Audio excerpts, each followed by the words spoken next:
Merci beaucoup, Hugo, d'être ici avec nous ce soir. C'est vraiment sympa d'avoir accepté mon invitation. Surtout que des fois, tu vois, on a des messages pendant des semaines pour trouver un créneau dans des calendriers un peu compliqués quand tu joues tous les week-ends en top 14 et en Champions Cup. Et là, on s'est écrit mercredi et vendredi, on s'organise ça, donc c'est vraiment cool. Bah ouais, c'est clair, surtout que là, comme on joue dimanche, on avait une semaine un peu décalée, donc là, le vendredi, disons un peu plus light, donc c'était l'occasion parfaite. Trop bien. Aujourd'hui, je ne sais pas si vous l'avez reconnu au son de la voix, c'est Hugo Reus qui est avec nous, demi d'ouverture de La Rochelle. Aujourd'hui, Hugo, j'aimerais bien qu'on balaye un peu ton parcours depuis la Dordogne, Ribérac, Périgueux, l'UBB et le Stade Rochelais.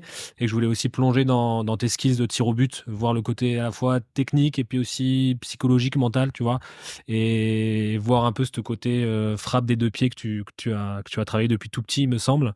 Ça te va? Ouais, bien sûr, carrément. Euh, Tu viens de Dordogne? Tu viens d'où de Dordogne exactement? D'un petit village à côté de Périgueux, vers Brantôme, ça s'appelle Ok, Lille, ok, Lille, donc un petit village, un tout petit village en Dordogne. Donc, ok. Famille de rugbyman, tout de suite plongé dans le rugby? ouais, mon père surtout. Mon grand-père en avait fait, mes deux grands-pères en ont fait un peu, mais surtout mon père était un grand passionné. Donc, ouais, ouais, famille de rugby. Et tout de suite rugby, il y a un club à Lille où tu as tout de suite joué là-bas?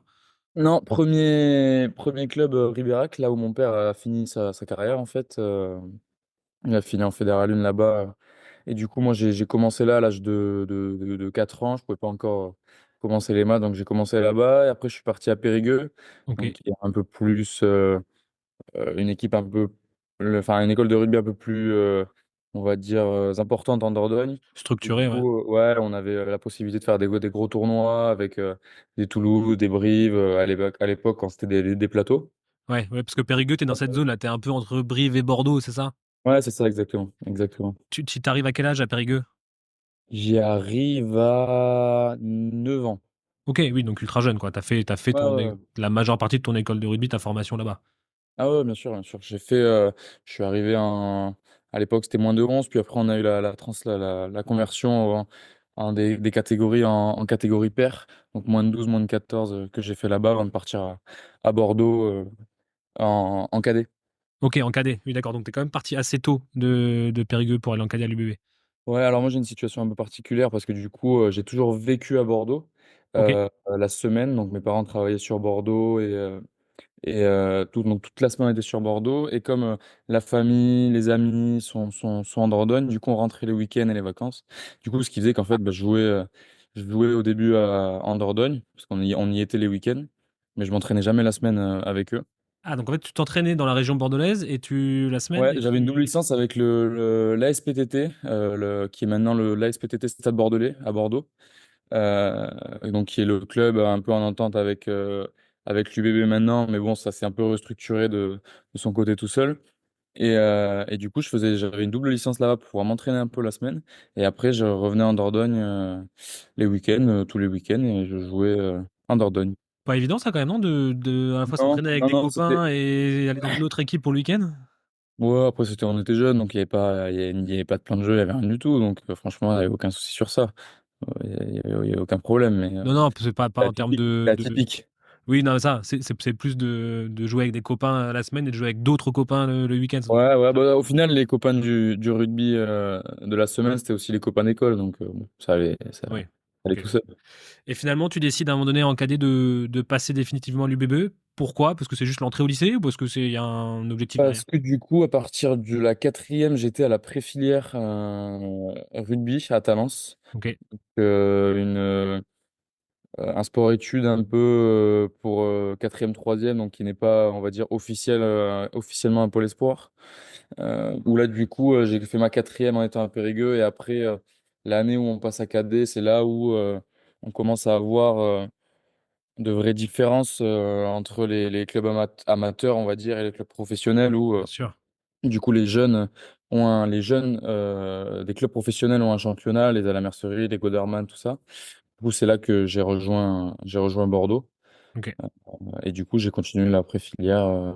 Oui, parce que Talence, c'est le gros pôle espoir de la région Ouais, bordelaise. exactement. Et donc, du Et coup, tu y intègres seulement en seconde, c'est ça, normalement, ton pôle espoir. exactement. Et donc, toi, tu as fait Exactement. la préformation. Et du coup, troisième, tu passes à Bordeaux. Et du coup, tu intègres le centre de formation de l'UBB direct après.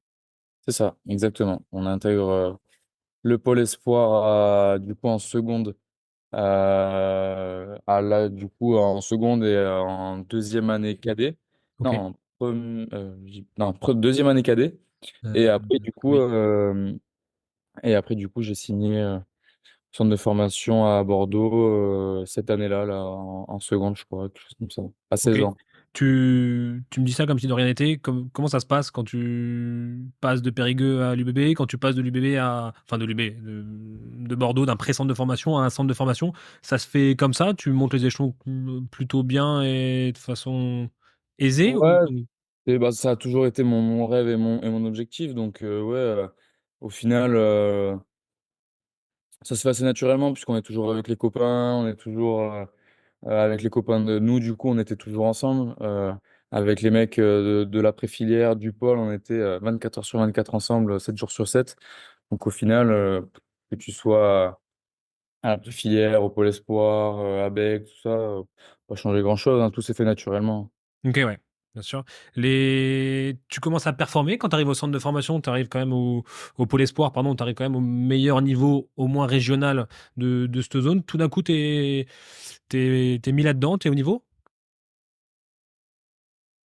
Euh, ouais, enfin, oui, oui, oui, c'était. J'avais la chance à l'époque, disons, d'avoir performé au bon moment. Donc, j'avais eu pas mal de propositions avant d'arriver à Bordeaux pour pouvoir aller un peu où je voulais. C'est quand le bon moment?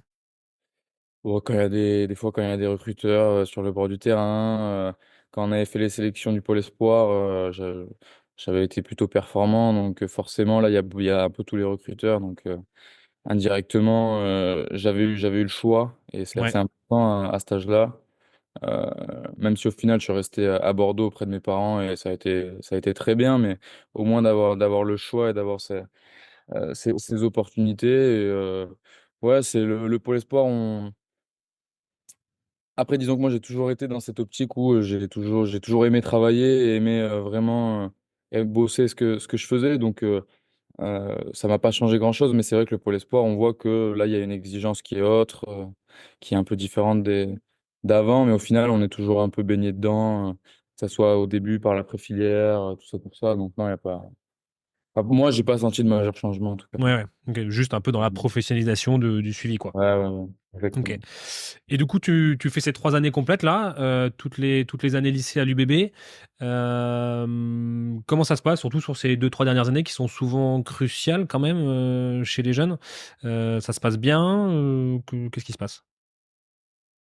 Ouais, bah alors, du coup, il y a eu plusieurs étapes à cette période-là. Il y a du coup que ce soit les sélections jeunes avec les équipes de France ou énormément de choses comme ça. Quand on arrive au Pôle Espoir, c'est ça qui commence à prédominer. Il y avait déjà les top 100 à ton époque? Il y avait encore, pardon, les top 100?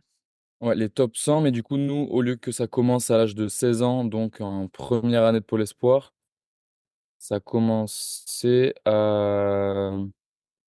Que je dise pas de bêtises. Un peu plus tard. Non, non, non, ça commençait en première année de Pôle. Ok. Première année de Pôle Espoir, juste nous, il y a eu le Covid, donc on l'a pas fait. Ah oui. Mais si, si, première année de Pôle Espoir, du coup, il y avait les premiers top 100, alors qu'avant, ça commençait déjà. Il y avait les équipes de France moins de 16, moins de 17, moins de 18. Nous, il n'y avait que les équipes de France moins de 18. Donc, le premier top 100, il ne sert pas à grand-chose, à part à se classifier au final. Ouais. Deuxième, après, qu'on n'a pas fait parce qu'il y a eu le Covid, c'est là où il y a la première équipe de France moins de 18 développement où on part à cette tournée en Afrique du Sud, du coup. Et, euh, et après, ouais, c'est les premiers gros événements, on va dire, les premières grosses Ouais, bien sûr. sélections, les premières. Et toi, t'es tout de suite sélectionné, t'es tout de suite là-dedans? Ouais, du coup, là, mon premier top 100, je suis classé premier demi d'ouverture à mon poste. Ok. Euh, du coup, après, forcément, ça ouvre quelques portes. Bien sûr. Après, du coup, il y a eu le Covid, donc pas de, Pas de top 100. pas de deuxième top 100. On a fait le troisième top 100 en moins de 18. Du coup, avec là l'équipe de France moins 18 qui suivait juste derrière. Ouais, bien Et sûr. j'avais, lors de du coup, deuxième top 100, le top 100 moins 18, j'avais déjà été sélectionné pour pour faire le stage lumière avec l'équipe de France moins de 20. Du Ouais. coup, un doublement surclassé un petit peu, Ouais. qui ne s'est pas passé à cause du Covid, du coup.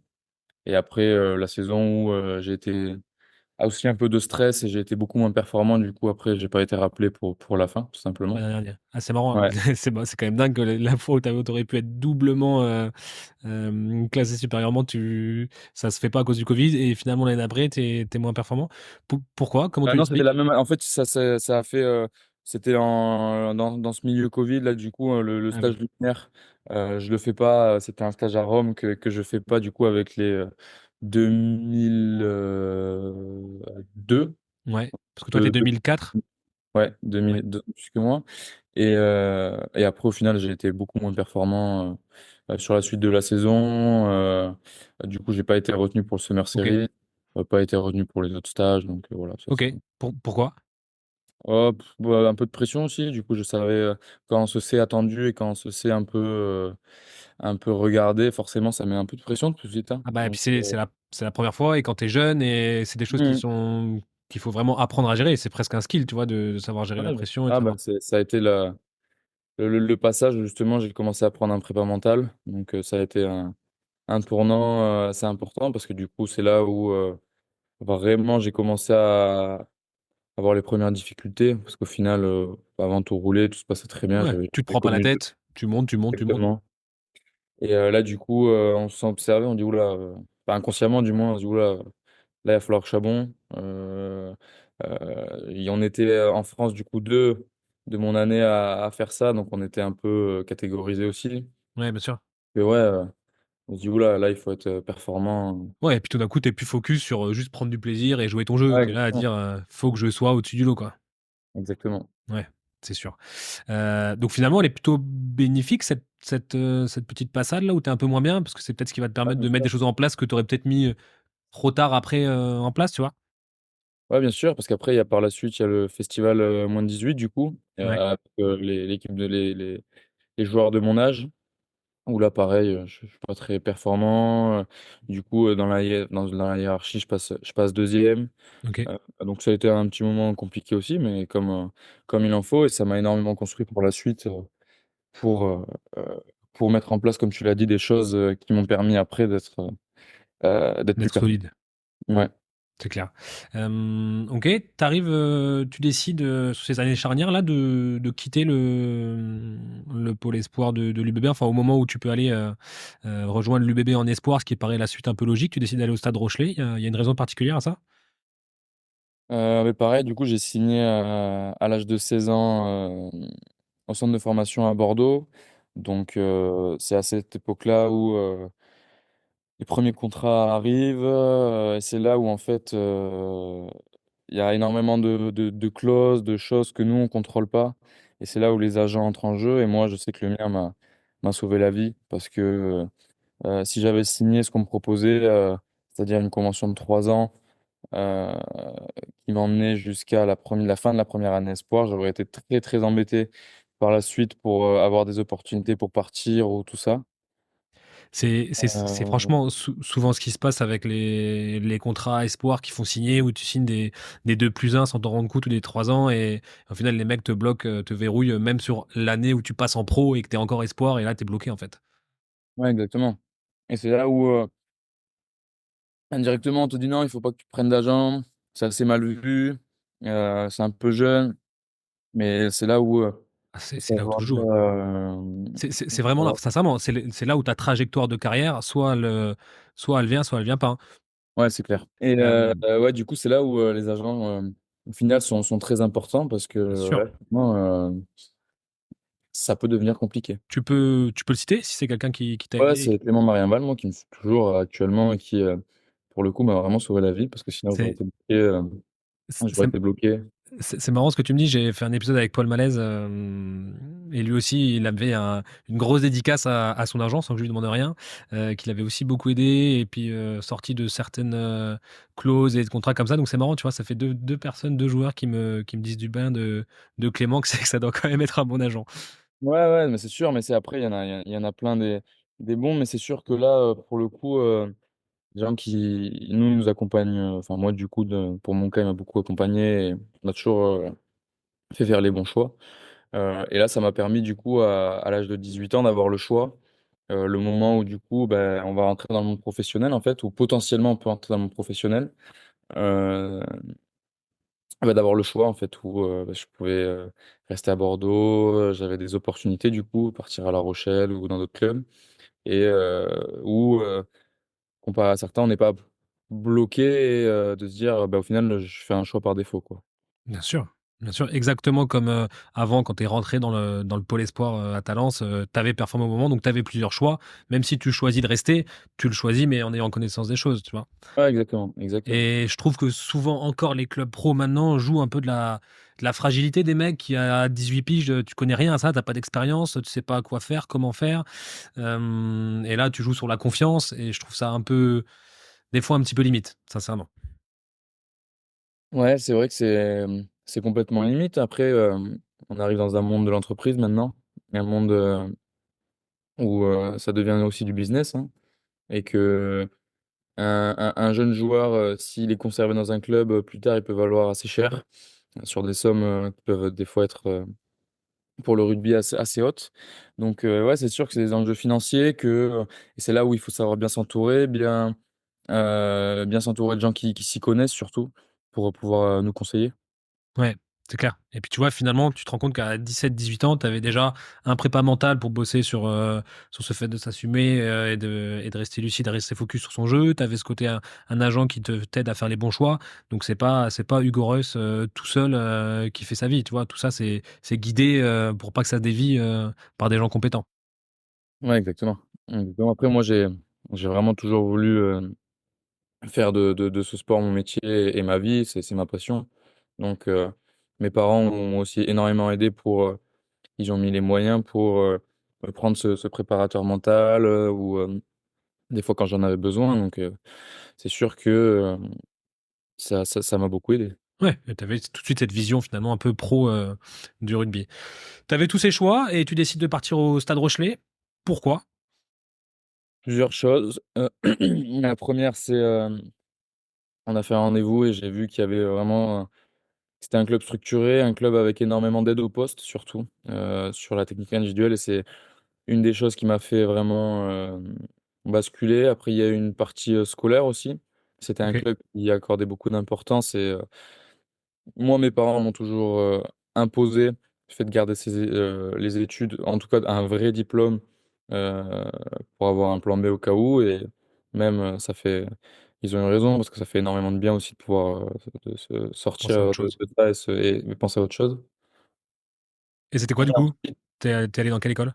Excelia. Je fais une école de commerce là, un bachelor commercial là, et du coup Excelia, les écoles de commerce est classée dans le top 10 je crois, donc c'est plutôt bien. Donc j'espère. Là, normalement, je finis mon bachelor cette année, donc je Ouais, devrais. ouais, c'est pas un truc juste Ouais, pour dire que tu continues tes études à côté du rugby, quoi. C'est un truc un ouais, peu c'était sérieux, le deal. C'était le deal, c'était ça. complètement. Plutôt du côté de ma mère pour le coup. Donc, beaucoup de Ma mère. skills, la possibilité de bosser à côté pour l'après-rugby même. Ouais. Ok. Et après aussi la présence de Ronan O'Gara qui, étant jeune, m'a fait basculer aussi. Il était déjà arrivé ou c'est l'année où il arrive? Non, non, il était déjà arrivé. C'est lui Ok, qui ça m'a marche. appelé la première fois pour me dire que voilà, il faudrait que je vienne à La Rochelle, tout ça. Donc forcément, ça fait Ouais, réfléchir. là, tu parles enfin, des 10. Alors, moi, j'ai 31 ans aujourd'hui, tu vois, c'est mon anniversaire. Ah bah bon anniversaire. Merci, sympa. Des disques, moi, qui m'ont fait rêver quand j'étais jeune, bah, c'est ça. T'avais Johnny Wilkinson, t'avais Ronan O'Gara, et puis t'avais Dan Carter. Moi, c'est les trois qui m'ont vraiment fait vibrer. Donc, c'est sûr que là, de bosser toi en tant que 10 en plus avec Ronan O'Gara, c'est monstrueux. Et ceux qui se rendent pas compte de ce que c'est Ronan O'Gara, qui sont soit trop jeunes, soit trop eux, plus de 230 matchs avec le Munster, plus de 100 matchs avec l'Irlande. Je crois qu'il a plus de 1000 points avec l'Irlande, plus de 2500 avec le Munster. Enfin, Ouais. c'est un monstre. Et déjà à l'époque, c'était un monstre aussi de rigueur et de perfectionnisme. Donc c'est sûr. Ouais, complètement. Donc, tu as ces options, tu décides de partir à La Rochelle. Donc là, par contre, tu rejoins tout de suite le groupe professionnel ou tu es en espoir? Du coup, le deal, c'était que je rejoigne tout de suite le groupe professionnel. Je commençais la prépa avec eux dès le départ. Or, dernier, je dirais en Ouais. mai, je me casse le poignet, je me fais une fracture du scaphoïde. Scaphoïde en plus, c'est chiant. Ouais, c'est long. Donc, je finis la saison avec pour les phases finales Krabos. Et après, je fais une radio et je vois que c'est cassé. Donc je me fais opérer. Euh, et du coup, au final, je l'ai repris en novembre, je crois. Ok. Et du coup, ils ont fait le choix de m'intégrer avec les espoirs, donc d'arriver, de faire la préparation avec les espoirs, ma rééducation avec les espoirs. Donc, pour que je puisse m'intégrer avec les jeunes de mon âge aussi, puisque au final, ça a été ça qui a fait la différence. J'ai pu me faire des amis qui sont aujourd'hui avec qui on est dans le groupe professionnel la plupart, mais avec qui j'ai pu tout de suite accrocher très Ouais. rapidement. Parce que c'est sûr que si j'avais été direct dans le monde professionnel, ça aurait été un peu plus compliqué. Oui, c'est sûr. Mais par contre, pas top d'arriver dans un club quand tu sais que les premiers mois, c'est quand même important. La pré-saison, les premiers matchs, soit tu es direct intégré au groupe, soit après, c'est plus compliqué. Un peu chiant d'arriver dans un club blessé. Ouais, j'étais très déçu de ne pas faire la prépa, de pas être intégré direct. Après, voilà, euh, il y a eu cette période du coup où j'étais blessé. Après, je me fais entraîner un peu avec les espoirs. Après, j'ai rapidement réintégré le groupe professionnel petit à petit. Ils l'ont vraiment fait petit à petit et ils l'ont très bien fait d'ailleurs. Ouais. Ça m'a permis de faire mon premier match après contre Bordeaux en mars. Ah ouais, En donc 4 mois dernière. après, finalement. Ouais, exactement. Donc, Vache, oui, c'est vraiment un sacré gage de confiance quand même. ouais, bien sûr, c'est pour ça que c'était aussi pour ça que je suis venu parce qu'il m'avait dit que j'étais numéro 3 que j'avais des chances si les performances étaient là de jouer dès la première année. Donc voilà, c'était ça aussi le deal. Ouais, carrément. Bon, après, c'est souvent le cas dans des deals qui sont beaux sur le papier. C'est des fois la concrétisation des promesses orales sur le. Donc là, c'est bien. Tu as quand même un club justement qui maintient ses engagements, tu vois. Ouais, bien sûr. Non, mais c'est clair, c'est ce qui était le cas. Et du coup, ta première, je crois qu'elle est à Chabannes-Delmas en plus à Bordeaux. Non, au Matmut. Donc Elle est au chez Matmut. moi à Bordeaux, franchement, un souvenir inoubliable. Elle est au Matmut, putain, c'est dingue. Et puis Ouais. sacré pied de nez en plus. Ah ouais, non, c'est sûr. On peut dire que ce match-là, je l'avais coché depuis le début de la saison, même si je me suis dit que la première année, je savais que j'avais l'objectif de jouer dès l'âge de 18 ans. Donc voilà, ce match, je l'avais coché. Puis avec la blessure, ça a été un peu compliqué, ça s'est reculé,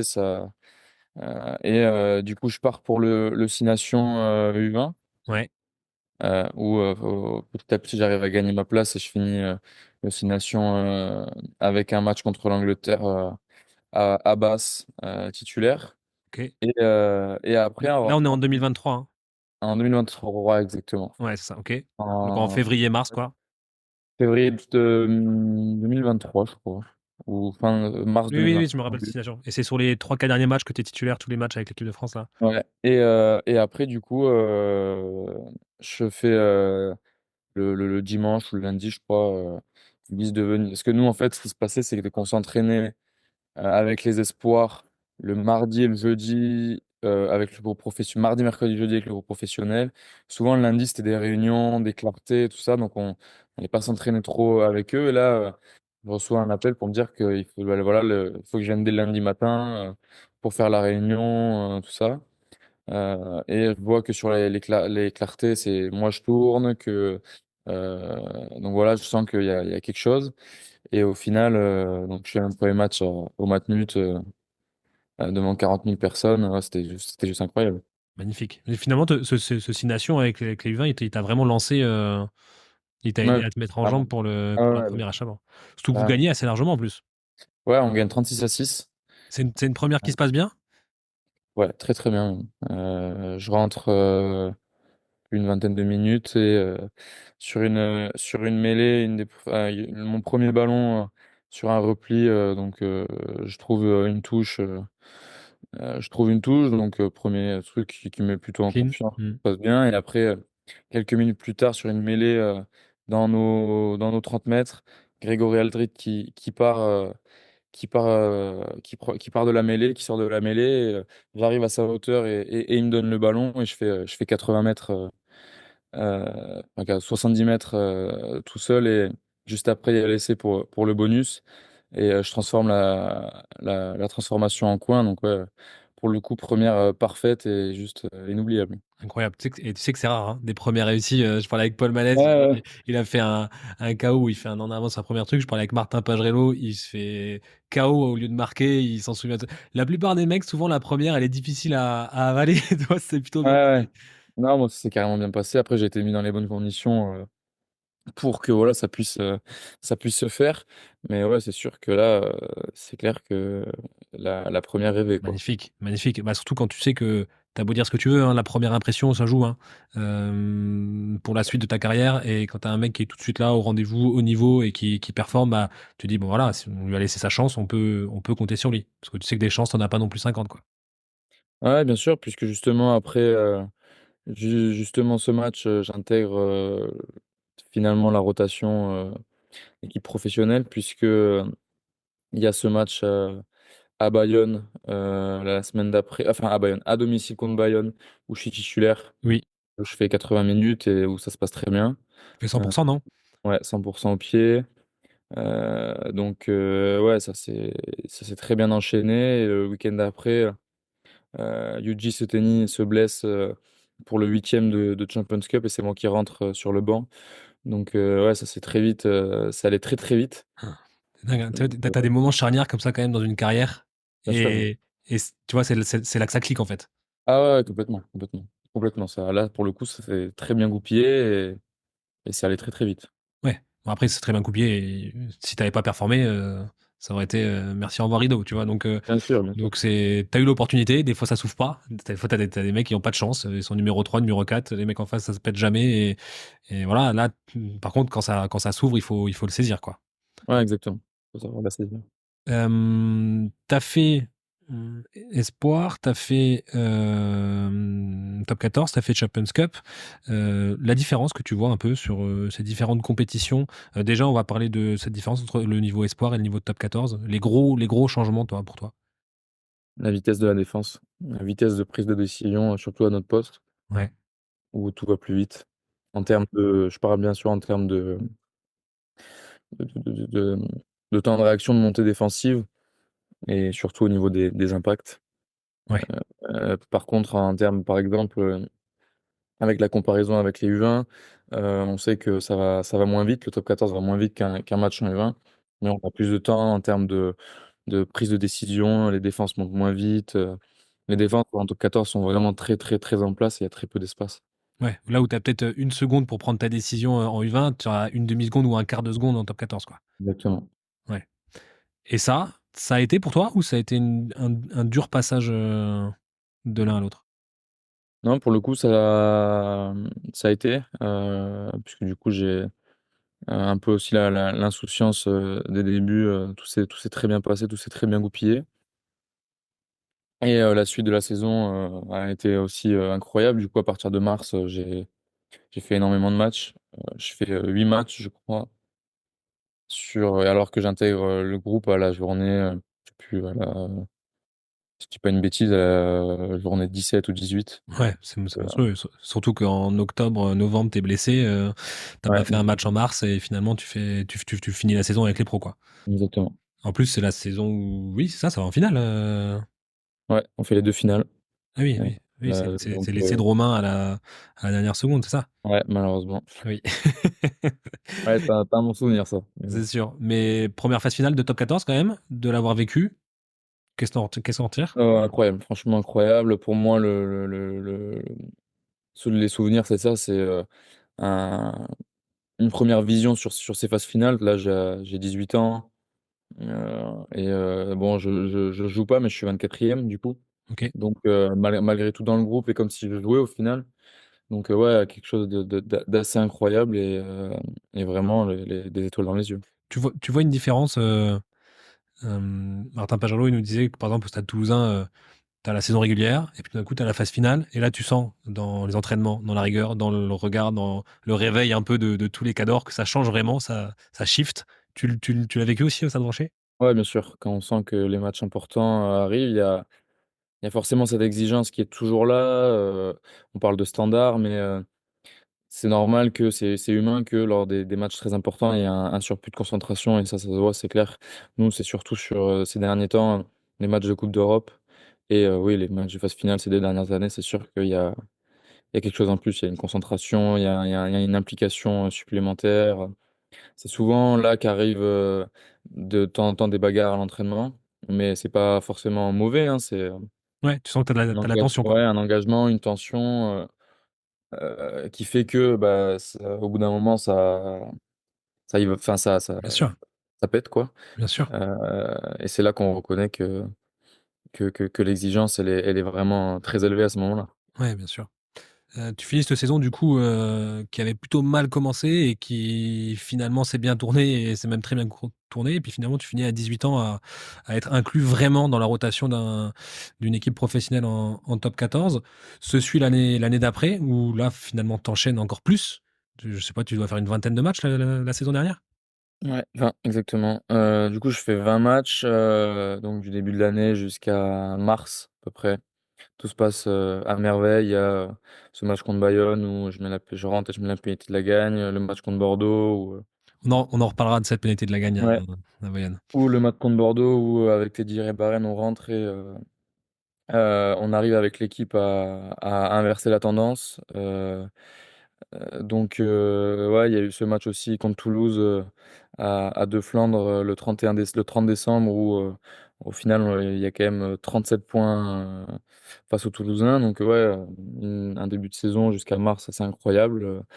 Après, avant le début des moments compliqués, on va dire. Ouais, c'est ça.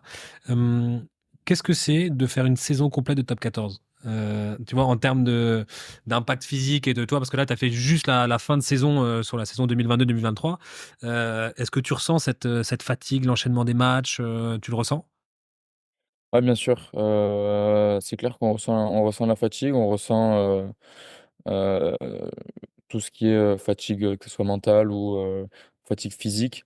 Après voilà, en plus, moi, il y avait un peu comme les internationaux, nous, il y avait les U20 qui faisaient que quand l'équipe était au repos, nous, ben, on partait avec le groupe U20 puisque souvent on n'était pas relâchés quand il y avait des matchs de top 14. Donc ouais, on enchaîne un peu et pas beaucoup de vacances. Mais bon, on vit de notre passion, on est super heureux.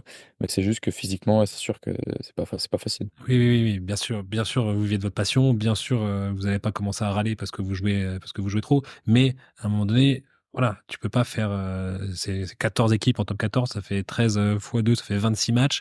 Tu rajoutes les journées de Champions Cup, tu rajoutes la Coupe du Monde, le 6 Nations, que ce soit en U20 ou en senior.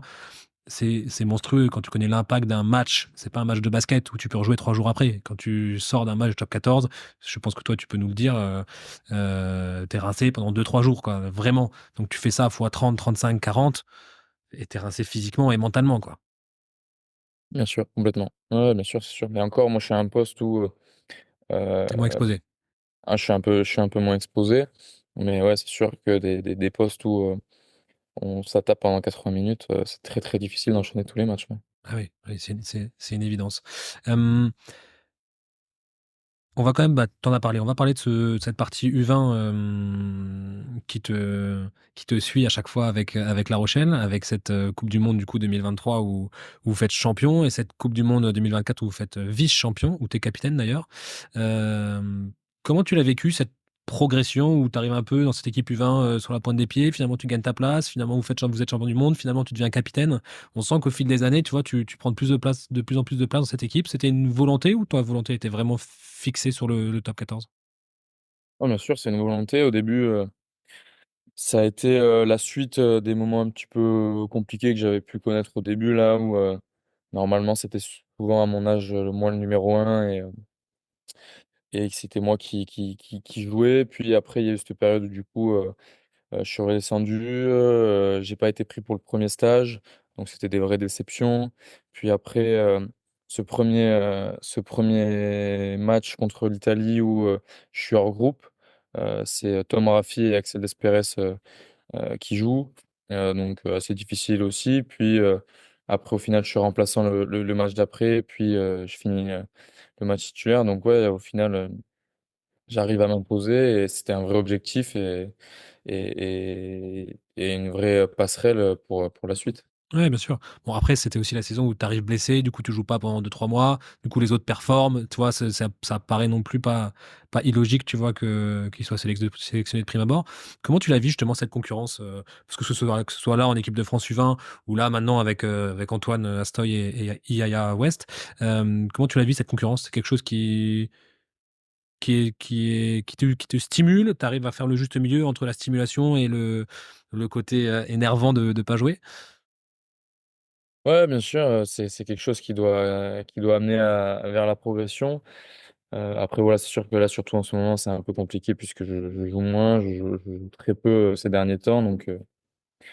Ça, c'est encore un autre sujet, c'est encore compliqué. Mais ouais, c'est sûr que quand il y a cette concurrence égale et au final qui est juste, c'est-à-dire que c'est les performances qui parlent, bah, forcément qu'il n'y a aucun souci. Et là, on sait quand on joue pas, c'est qu'on est moins bon. Ouais, Oui, moi qui ai bossé un peu en Nouvelle-Zélande, c'est vraiment ce qui m'avait choqué le plus, c'était la transparence des managers dans la hiérarchie. Et en fait, tu avais vraiment, voilà, écoute, toi, tu es mon titulaire, toi, tu es mon remplaçant, et toi, tu fais partie, ils appelaient ça les hunters. Genre, c'est-à-dire que t'es pas un titulaire, t'es pas encore dans la rotation, mais sache que si tu bosses vraiment bien, tu vas échopper. Et après, ils annonçaient même dans la hiérarchie, ils disaient, bon voilà, là, je suis désolé, mais tes performances sur les 3 derniers matchs ont été mauvais. Tu changes de catégorie, tu n'es plus dans le groupe du mec qui est pas titulaire mais qui est dans la rotation. Tu repasses dans le groupe des Hunters et par contre, l'autre, il a gagné sa place. Et on te le dit, et on te le dit devant tout le monde. C'était une transparence assez, même ultra, tellement transparent que ça, c'était un peu choquant, tu vois. Mais finalement, c'était assez, au moins, c'était clair. Tu vois ce que je veux dire? pour moi, c'est le mieux, hein. C'est quand c'est honnête et aussi clair et aussi transparent qu'on peut se placer, qu'on peut progresser, et qu'après on peut vite évacuer la frustration. Voilà, quand c'est pas dit, quand c'est souvent il y a des choses qui changent très souvent sans forcément euh, de justesse au final, que ça soit vraiment juste. C'est là où c'est compliqué. Ouais, bien sûr, bien sûr. Surtout que je crois que à force de pas dire, en fait, tu sais très bien, des fois les actes parlent tellement plus que les mots que tu as envie de dire, bon, voilà, tourne pas autour du pot et on y va, quoi. Ok. Ce capitanat en équipe de France U20 pour la Coupe du Monde 2024, du coup, comment tu l'as vécu? Très bien, ça a été une énorme chance que le staff me fasse confiance pour me nommer capitaine. C'était vraiment quelque chose d'incroyable. Donc non, vraiment juste du bonheur et un souvenir gravé à jamais. Ah oui, tu m'étonnes.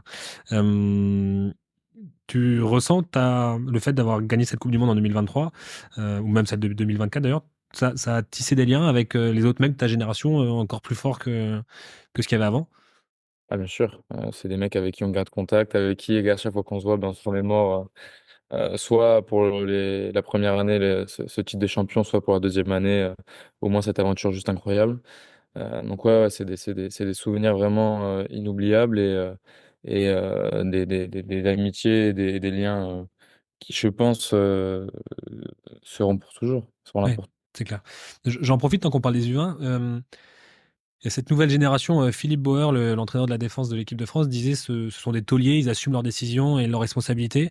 Euh, je trouve qu'il y a un truc de dingue qui se passe dans ces nouvelles générations-là, que ce soit 2004, mais même 2003, 2002. Je pense que c'était plein de joueurs, des Nicolas Deporter, des Lubi Alberet, des Baptiste Jonot, des Paul Cos, des Nolan Le Garec. Tu vois, je, j'en ai des dizaines. C'est la nouvelle génération qui s'assume, qui assume, qui a pas peur d'y aller, tu vois, de prendre des places. Ça me fait penser un peu, tu sais, cette génération Mbappé, tu me parles pas d'âge. C'est con, mais je trouve que vraiment, là, depuis quelques années, c'est vraiment ça. Tu l'as vécu, toi qui as percé dans le haut niveau il y a 18 ans, à un moment donné, il faut quand même, à un moment donné, s'assumer et. Tu vois ce que je veux dire? Ouais, bien sûr. Ça a été, je pense, un changement aussi sur. Même moi, je l'ai vu sur énormément de choses où la jeune génération a modifié les codes sur certains moments où je dirais pas qu'il y avait un changement de règles, mais ça se laissait peut-être un peu moins faire. Des fois à tort, hein, on est d'accord, mais qui au final a fait que je pense qu'il y a énormément de joueurs qui sont très vite imposés aussi Ah ouais, par complètement. Bah, Nico, je pense à Louis. tu vois, moi, de ma génération, 10 ans plus tôt, on arrivait, tu étais un jeune, c'était, voilà, tu te tais pendant les 2 prochaines années, peut-être que tu auras ta chance dans 3 ans, et tu vois, tu avais vraiment cette espèce de mentalité, et c'est vrai que la génération de 10 ans avant a peut-être pas eu les coronesses de tout basculer comme ça, de s'assumer, Ouais. non, non, non. Après, je pense qu'il y a eu le contexte qui a aidé aussi, où malheureusement, il y a eu une équipe de France pendant cette période qui n'était pas performante Mm. avant l'arrivée, je dirais avant 2019, qui était moins performante, où la fédération a dû se pencher sur la formation et a dû intégrer ce système de GIF qui a fait qu'on a dû remettre la formation au cœur du projet parce que ben voilà, l'équipe de France était en péril, on peut le dire, n'était pas plus performante et n'atteignait plus les objectifs qu'elle voulait. Donc voilà, ça a été, je pense aussi, il y a eu un tout, il y a eu je dirais, ce contexte qui a fait que les deux ont matché. Ouais. Le statut GIF, les performances de France U20, et une équipe de France aussi Exactement. senior qui performe, donc ça te laisse aussi des portes d'entrée. Exactement. Ouais, c'est vrai que tous ensemble. Mais je pense quand même qu'il y a un shift psychologique dans la nouvelle génération où vous n'hésitez pas à vous assumer et à dire Ouais, on est là, et c'est peu pas importe possible. si j'ai 18 ou 25, quoi. Euh, Parce que je trouve que ce qui est encore plus fort chez vous, c'est que c'est bien de le dire, tu vois, mais après, il faut assumer sur le terrain. Tu vois ce que je veux dire? Ah, bien sûr. Et je trouve que là, vous faites preuve de. Toi, par exemple, dans ton poste de 10, tu fais preuve d'une lucidité, tu vois, d'un espèce de. C'est vrai que de sang-froid. Comme finalement, tu vois, pour moi, l'exemple parfait, c'est quand même Romain Tamac qui a la tête froide, lui, tu sais, dans les zones de marque, quand il faut rester calme et lucide. Et là-dessus, c'est vrai que moi, ça me surprend qu'à 18 ans, tu sois capable de ça, de 20 ans maintenant, bien sûr, mais d'avoir ce recul nécessaire. Ça, c'est quelque chose que tu as toujours eu, ou c'est naturel, ou tu le travailles avec ton prépa mental? Non, c'est quelque un calme, c'est quelque chose que j'ai toujours plutôt eu. Après, voilà, hein, c'est pas quelque chose qui est forcément naturel ou qui reste, parce que voilà, ces derniers temps, je sais que ça a été un peu plus compliqué. Ce calme, je l'ai pas toujours eu ces derniers temps. Il n'est pas acquis, bien Euh, sûr. donc, ouais, forcément, c'est quelque chose qui se travaille, et je pense qu'il y a une part pour ma part, au début, d'insouciance et juste de plaisir qui était là. Et maintenant que, voilà, disons, on est devenu plus attendu. Enfin, du coup, on se sent un peu plus observé, forcément. Il y a eu ce moment où, indirectement, le plaisir passe au second plan. Et forcément, que là, c'est à partir de ce moment-là, ça devient plus compliqué. Oui, bien sûr, mais exactement comme tu avais eu à 16 piges, ça fait partie j'en suis sûr, dans une carrière, des parcours Exactement. classiques finalement. Il faut passer par là pour en sortir. Exactement. Et finalement, tu vois que ça t'est arrivé quasiment à tous les étages. Donc finalement, voilà, c'est juste le creux de la vague qui va repartir. Et en effet, je pense que quand tu es attendu, c'est plus la même chose. Tu surprends la première année, et puis après, bah, les mecs t'attendent, et c'est plus compliqué. Et après, forcément, tu surfes ou pas sur la dynamique collective de ton club. Ça va avec. En parlant de ça, en sortant de cette saison-là de La Rochelle, on avait un débat avec lui, l'autre membre de Rugby Physio. On parlait de Prendergast, là, tu vois, le numéro 10 du Leinster, qui vient de s'intégrer dans cette équipe du Leinster avec le départ je perds mes mots, Johnny Sexton? de Johnny Sexton. Et on se disait quand même, c'est pas mal. Quand tu dis qu'autour de ton 10, t'as 8, 9, 12, 13, 15, lui, autour de lui, c'est Doris, Gibson Park, Henshaw, Ringrose et Barrett, tu vois, en ce moment. Que Ouais, bien sûr. tu vois, c'est quand même énorme en termes de socle, de leadership et c'est vrai que toi, tu le vis un petit peu aussi à La Rochelle quand t'es arrivé et t'arrives, t'as Greg Aldirit, Tawera Carbarlo, t'as Jonathan Lupano, t'as Brice Dulin derrière. Enfin, toi, t'es quand même entouré d'un espèce de cercle d'expérience, de leadership qui t'aide, non, à te lancer dans le grand bain. Bien sûr, ça aide énormément quand on a, pour en avoir beaucoup parlé avec Jonathan Nanty. Et les meilleurs 10 sont souvent ceux qui ont été les mieux entourés.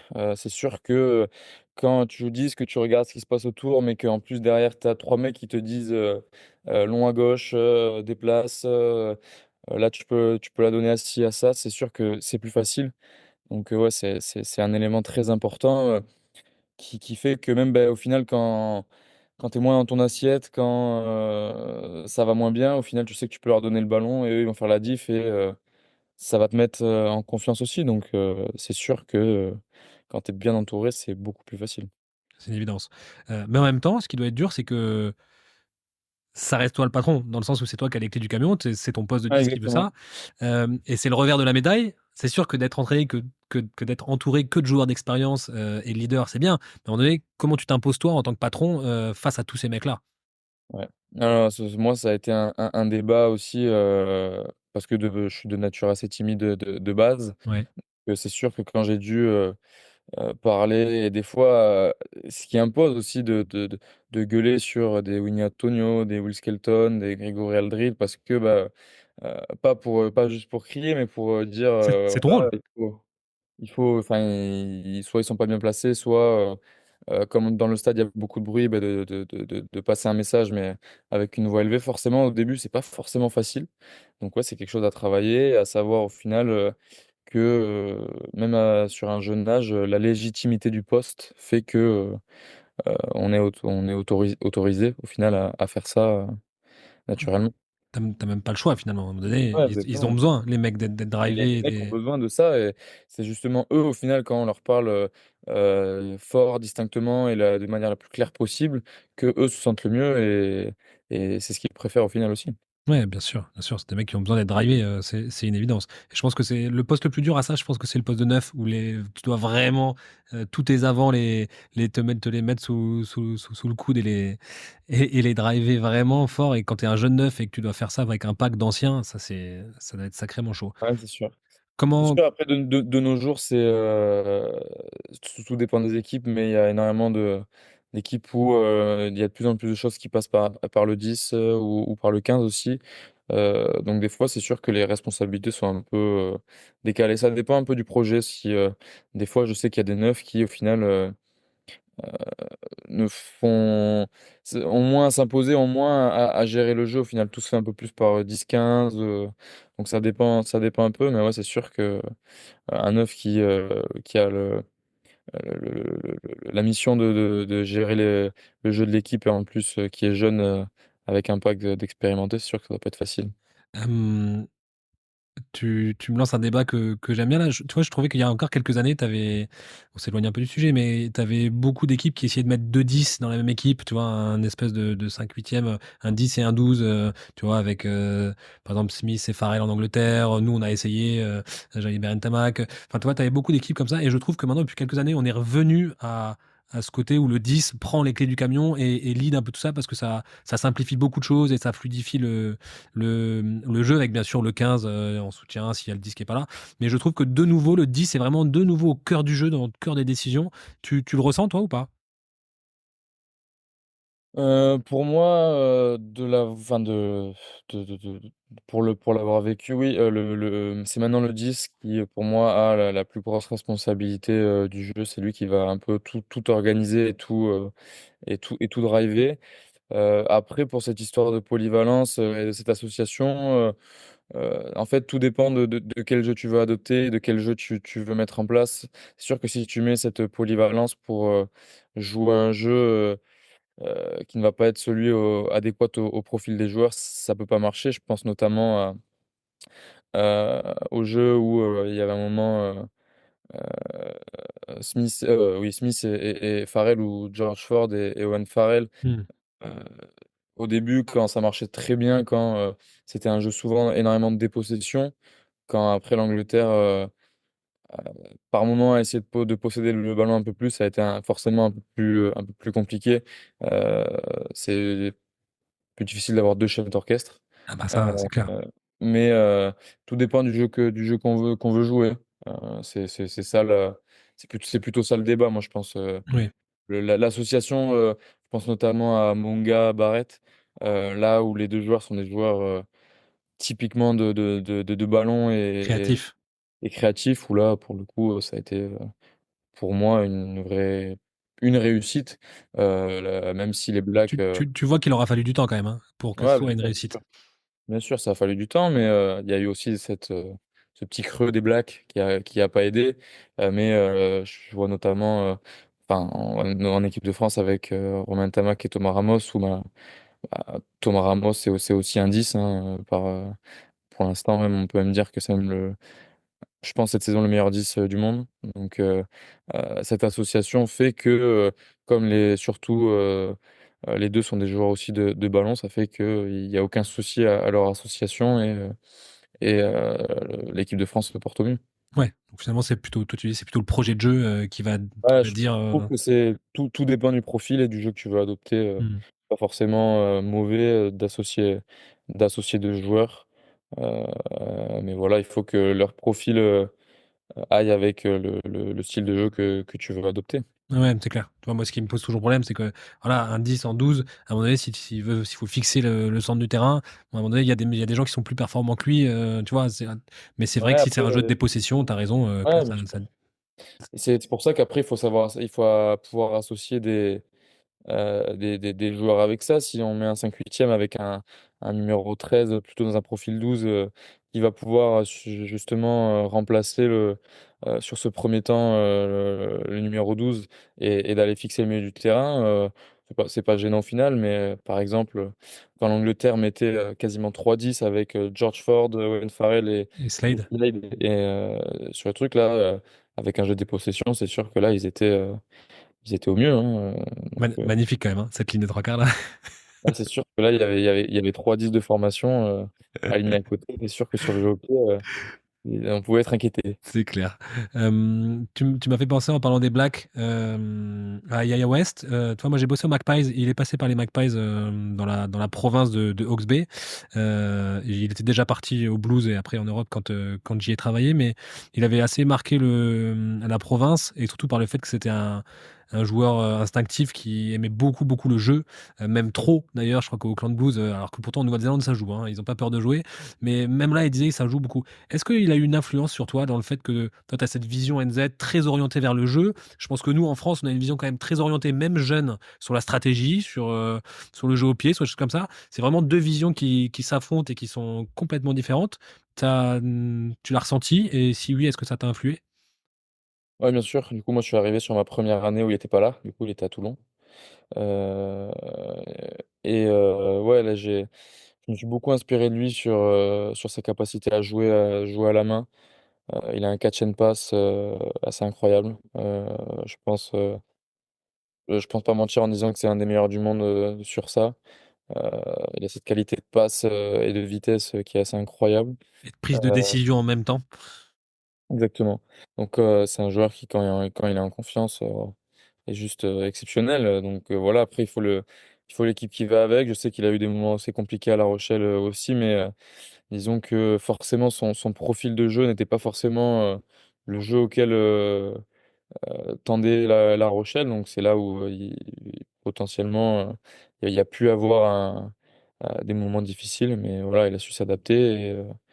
Et c'est aujourd'hui, pour l'instant, lui qui est le numéro un. Donc, voilà, moi, en tout cas, je suis impressionné par ses qualités de joueur. Ouais, bien sûr. On va passer aux skills. On finit juste sur la saison. J'ai pas vraiment envie de parler de la saison de La Rochelle. C'est pas ça vraiment qui m'intéresse. Moi, on va parler des skills. On va parler de ton parcours. Je suis pas quelqu'un qui fait de l'actu.